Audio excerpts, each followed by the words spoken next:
كمزين نأمن وكمزين نتأمن كمزين نأمن بخمزون نأمن دماري وهواري انزين فلت وين اليلي مفل لاي زي بلو حدنت نأمن كما يكون بؤدا وإي فلوت زتفلالي كيكون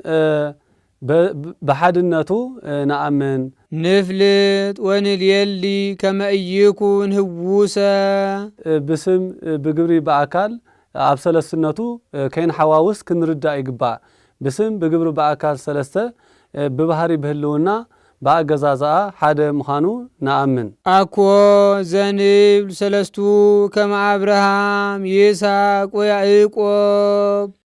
سلسة سلزبلنا كم أبراهام كم يساق كم يعقوب ناي بحري سلسة كم زلهم نأمن والمنفس قدوس ببحري سلسة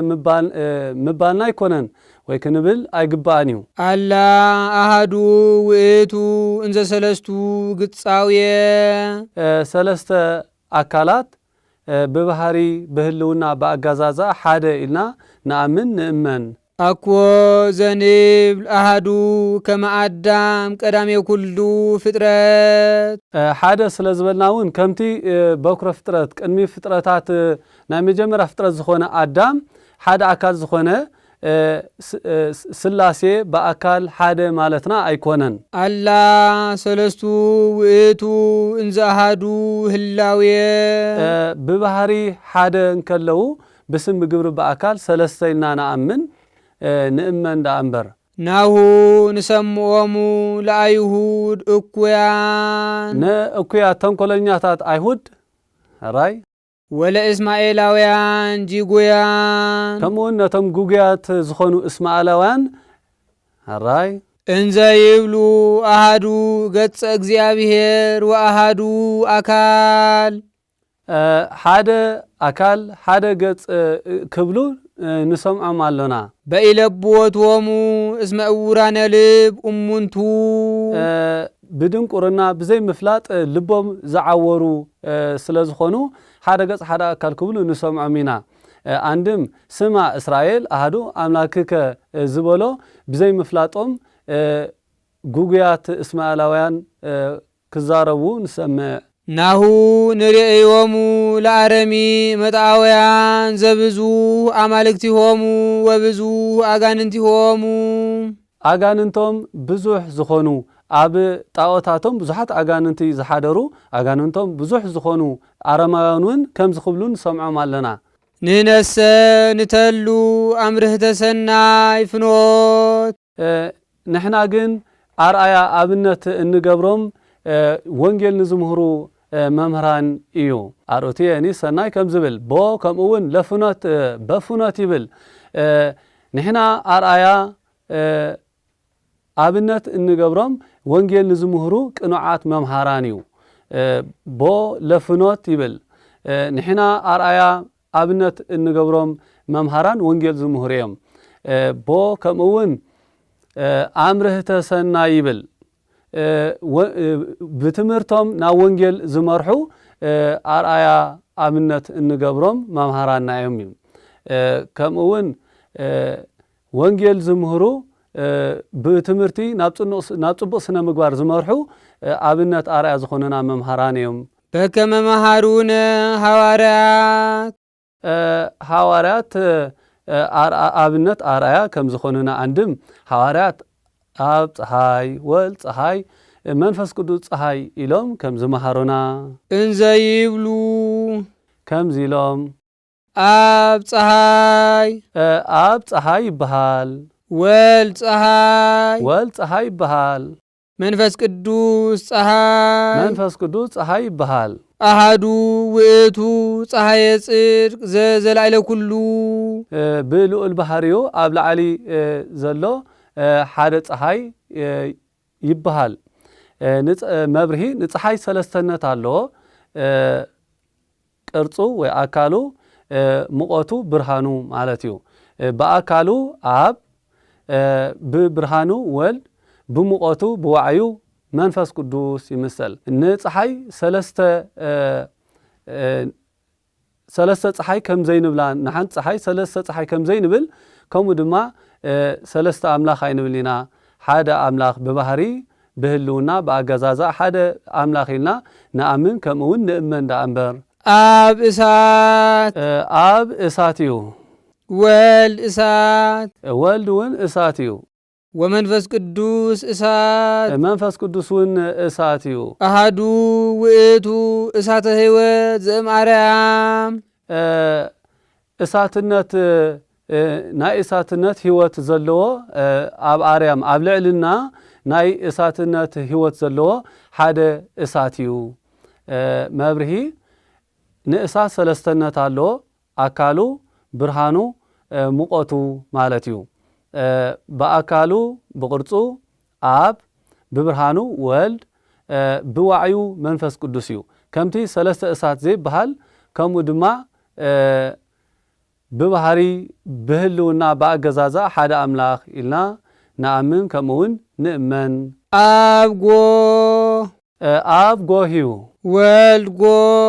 እውን ጎህ ይበሃል ወመንፈስ ቅዱስ መንፈስ ቅዱስ እውን ጎህ ይበሃል ኣሃዱ ውእቱ ጎሃ ጽባህ ዘበጸዳለ ብርሃኑ ሰሰለ ጽልመት ብጽድቁ ብስልጣኑ ንኦሪት ዘሕለፈ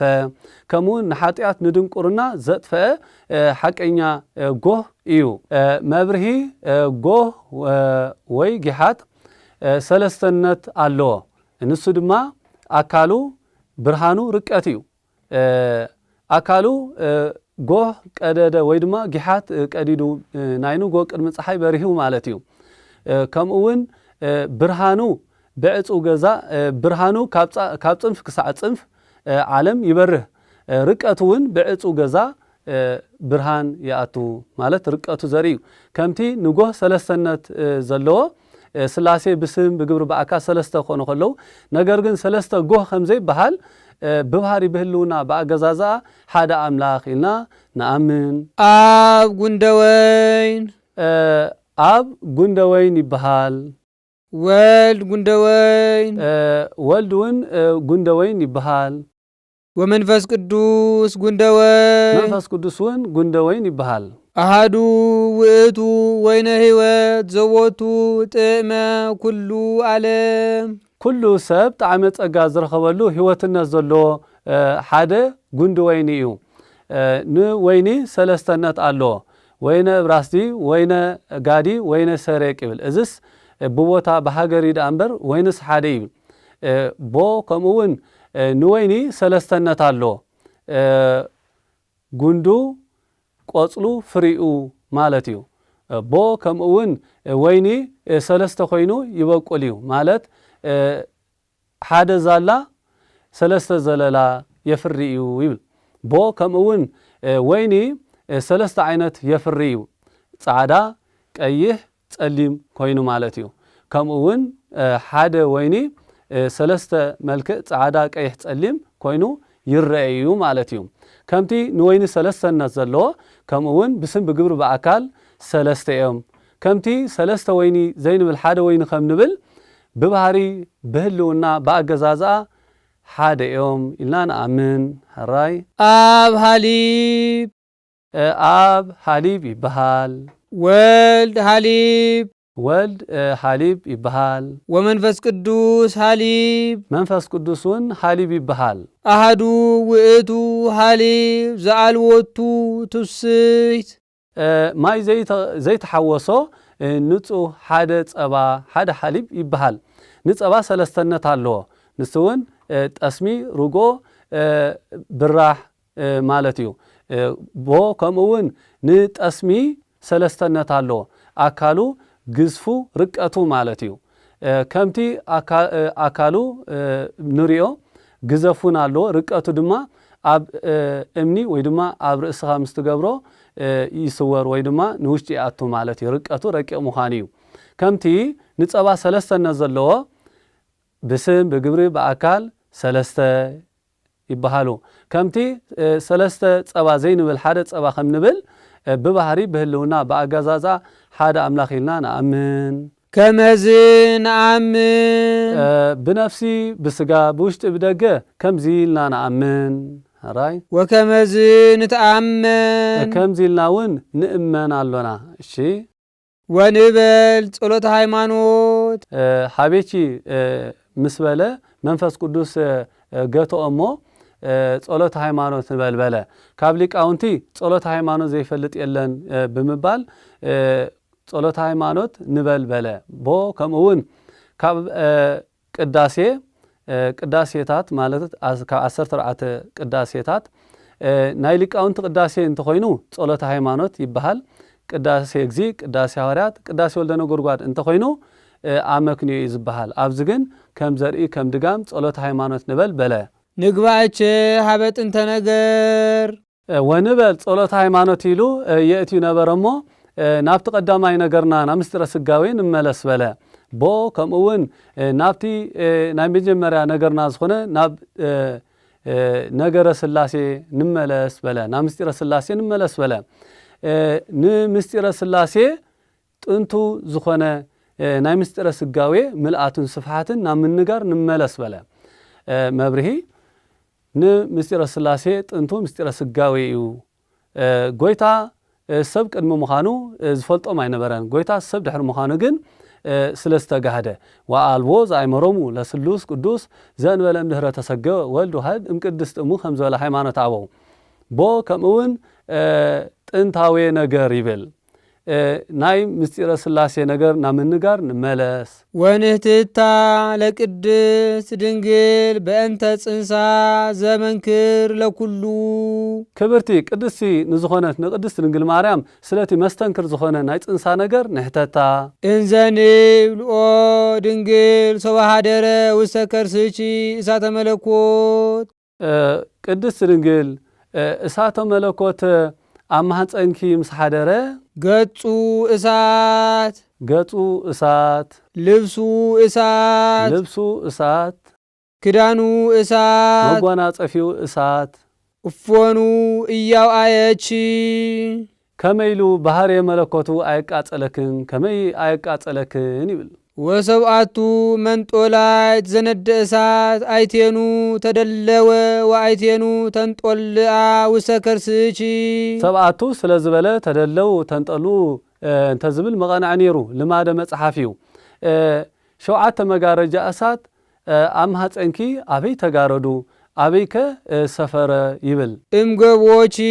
በየማንኑ ኣብ ማህፀንኪ ኣብ የማናይ ጎኒ ድዩ ራይ ወእምገቦቺ በጸጋምኑ ወይስ ብጎንኺ ብሸነኽ ጸጋማይ ድዩ እንዘንስቲት ኣባል አንቲ ንእሽቶ ጓል 15 ዓመት ክነስኺ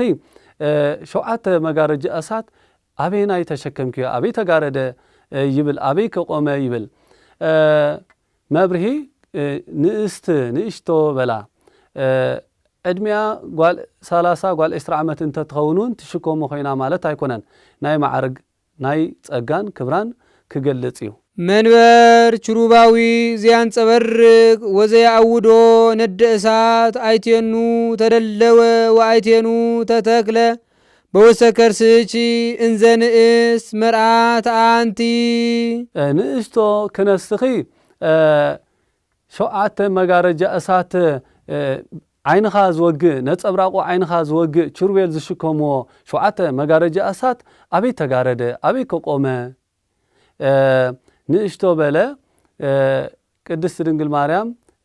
ብዕድመ ንእሽተይ ማለቱ ጓል 15 ዓመት ማለቱ ጓል 20 ጓል 30 ዓመት ተትኸውን ትሽከሞ ማለት ኣይኮነን። ናይ ቅድስት ድንግል ማርያም ክብሪ ንክገለጽ እዩ። ኦ ከዊነኢም ዘምስለ ዓመት ነዚ ኣገልጋሊነት ዘለዎ እመቤትነት አንኩሮ ምድናቕ ይግባ ይበለ። እዝስ ዘምስለ ዓመት ዝበሎ ድንግል ዘምስለ ዓመት እዩ። ድንግልና ነዚ ምስ ድንግልና ኣደነት ዘለዎ ምድናቕ ይግባ እዩ በለ። ጽበተ ከርስ ዘምስለ ርፍ ነዚ ሰፊሕ ክነሱ ጽበተ ከርስ ዘለዎ አንኩሮ ይግባ እዩ። መብርሂ ሰፊሕ በለ ዘይውሰን አምላኽ ዝተወሰነሉ እዩ። ጸቢብ ማለት እውን ዘይምልዋጡ ንኸረዲ እዩ። ጽንስ እንበለ ርኳብየ ከመንፍ ዘእምቃል ንባብ ከምቲ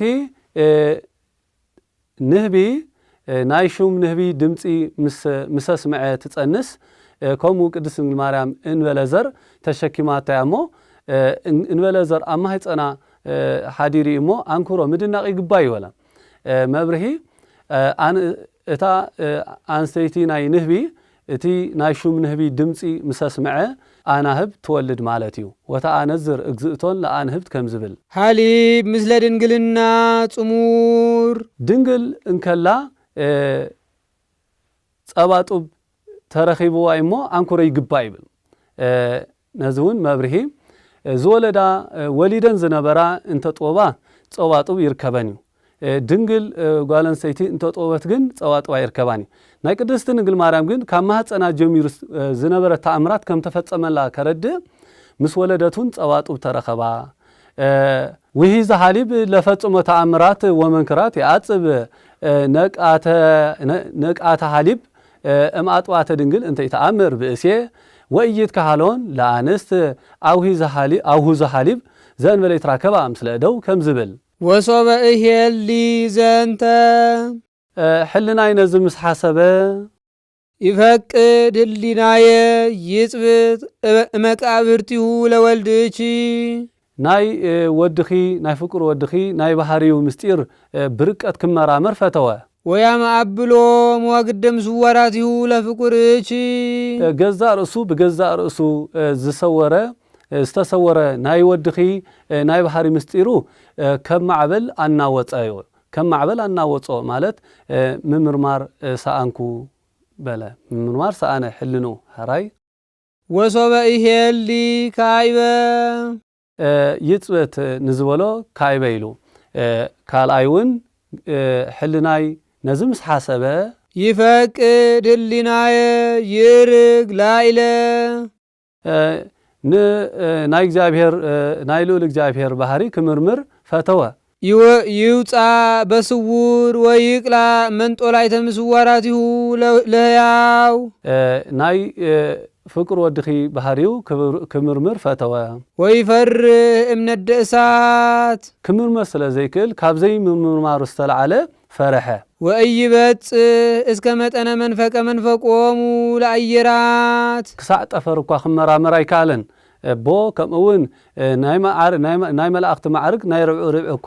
ክምርምር ኣይተኸኣሎን። ወሶበ ይሄሊ ዘንተ ይፈቅድ ህሊናየ ይጸአን መትከፈ ነፋሳት ወይስርር ምስራቀ ወምዕራበ ሰሜነ ወደቡበ ናብ 4 ማዕዝናት ክመራመር ፈተወ። ወውስተ ኩሉ አጽናፍ ንኡሳን ማዕዝን እዮም። ናብ ንኡሳን ማዕዝን ባሕር ሌብ መስ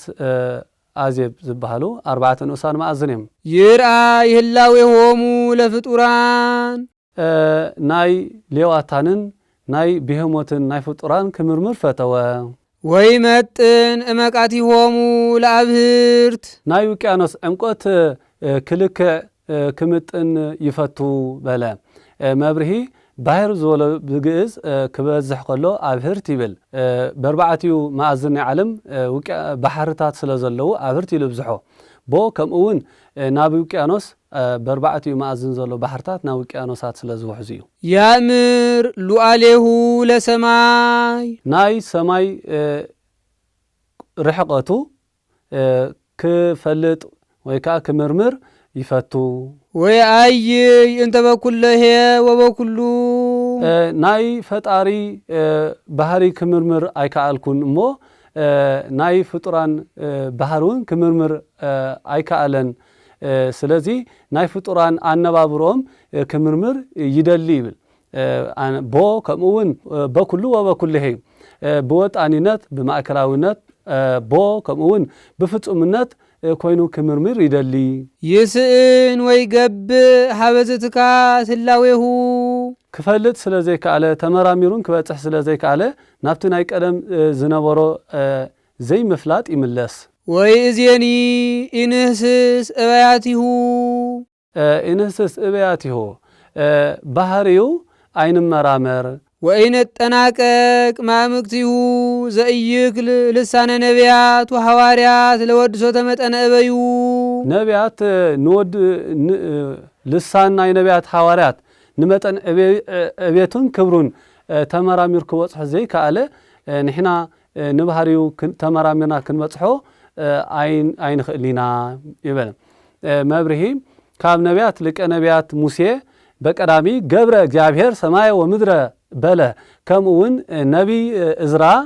አኮኑ አንተ ትቤ አመፈጠርክሃ ለምር ከመታውጾ ለአዳም በስጋ መዋቲ በለ ካብ ሐዋርያት ሊቀ ሐዋርያት ቅዱስ ጴጥሮስ አንተ ውእቱ ክርስቶስ ወልደ እግዚአብሔር በለ ከምኡውን ወንጌላዊ ዮሐንስ ቀዳሚው ቃል በለ እግዚአብሔር ገሊጽሎም አመስገኑ ዳንበር ንሳቶም ተመራሚሮም ዝበጽሕዎ ስለዚህ ዘኢይክሉ በለ